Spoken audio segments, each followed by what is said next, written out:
Hi Kendall, this is Miss Smith, your English 165 online instructor, and I want to review the key sections you submitted for the semi-formal report.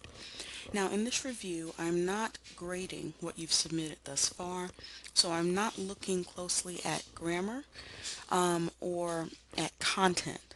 I am just trying to make sure that you're on the right track, and I'm checking for any instances where plagiarism could be an issue. Okay, and so let's take a look at what you've submitted. Um, and so you started out with the discussion section, and just at quick glance, it seems to be pretty thorough. And again, I'm not looking at it in detail, but I will say that I'm not understanding your headings and your subheadings. So this says discussion, so I'm certain this is your discussion section, major heading, but it looks the same way as job description, and job description is not a major heading. So whereas discussion section is a major heading, job description should be a subheading. And so I think that what you can do is to maybe center this heading so that it's not aligned in the same way with the other subheadings, and then make your subheadings larger. So let's say you made your subheadings about a size 16 bold. And do you see how that now, how they're not competing with one another, and this one isn't really hidden, right? Because it's not the same size. So you can kind of do something like that, just to make sure that your reader is understanding your page design. You want to remove any unnecessary spacing here, and if you intend to make these bullet points, make sure that this lead-in sentence includes a colon, and that it flows into these bulleted points. Okay, and so again, job description would not be a major heading, so that would be, I think we were at what, 16. Take the underline off, and so that would be something that's more like this to match with that subheading. Do you see what I mean? Any large chunky paragraphs, you can break those, like something like this that continues on to this next page. You can break those down into more than one paragraph. And so just, think about how you're doing your page design. And you don't have to use 16 bold here for your subheadings. I just did that as an example.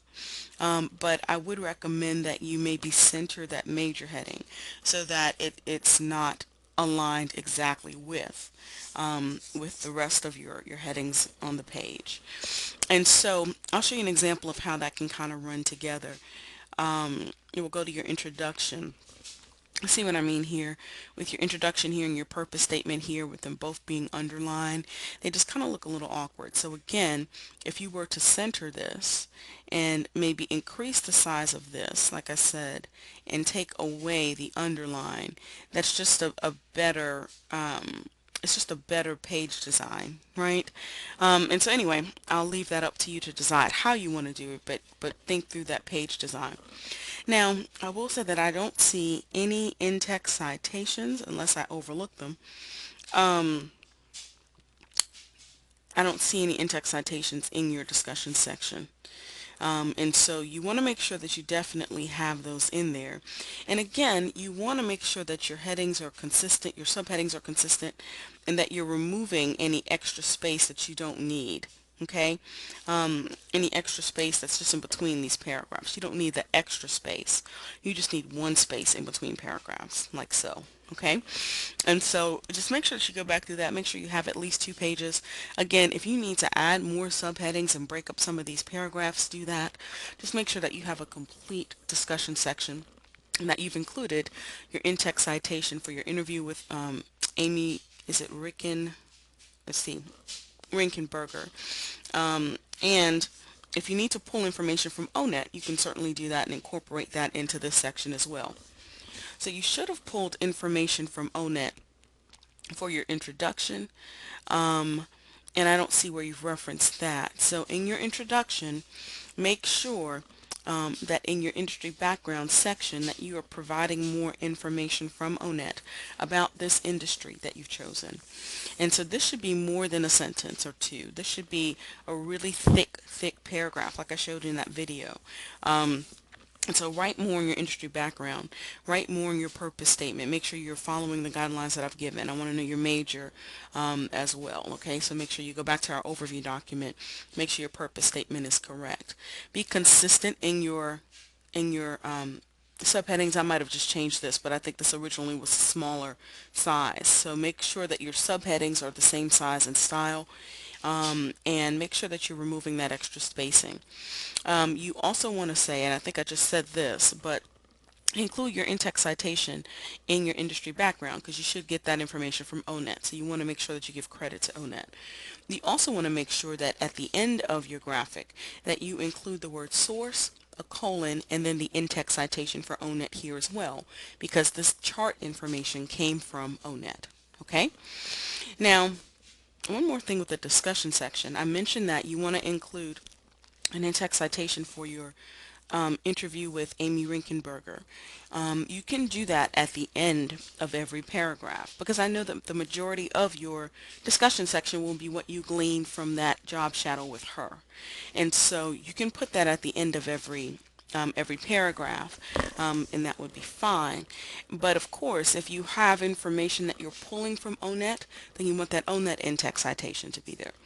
If you have information that you're pulling from that secondary source, remember I said like a website or something that's related to your contact person's career, could be their company's website, their agency's website, then you also want to make sure that if you're using information from that source that you're putting the correct in-text citation with that as well.